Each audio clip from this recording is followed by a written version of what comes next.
बोलणं जर ऐकलं तर राजा रातडाच्या वर बोलणं याचं. राजाचे मी. अरे नालाय का 9 महिने तुला माझ्या पोटात वागवलं आणि हे पांग फेडायला लागलायस का तू? अगं आई काय सांगू ग तुला, असा हिटलर घरात असल्यावर काय करणार तू? हिटलर हिटलर अरे काय तो डोक्यात काय हा? काय डोक्यात तुझ्या? हिटलर म्हणतो ना तुम्हाला. याला घराची बाहेर काढ. मी तुम्हाला हिटलर नाही तू याला म्हणलं. थोबाड बंद करेन का टप्पू तो काम करीन आता. हो जा घरात. कुठेतरी काम धंदा कर जा. मोबाईल. नाही, बाहेर मोबाईल नाही काहीच नाही काय नीट निघ चल. अहो मी काय तुम्हाला हिटलर नाही म्हणलं. बॅग- हिटलर सारखं. तू बॅग घेऊन इथून घ्या तुला बिगुड आणि परत घरात यायचं नाही. सांगितलं नाही म्हणजे कधीच नाही यायचं. थांबा थांबा गेला एक तू हा, बोल. 3000 दे ना. 3000 नाही तुला 3 500. पाच निघून संजू काका तुमच्याकडे आहेत का 100? हे कान पडा टोल टाक त्याच्या.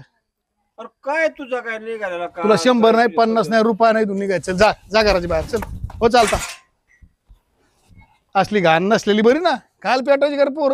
एवढे पैसे दिले तर त्याला काय होते का सिरियस होते का आपल्यावर काय प्रसंग आहे आपण ज्यांना काय पोर केलं? नाही तर आपण ते समाधानी आहेत ना. कशाला नालायक खोड मोकार घेण्या मंदिरात जेवण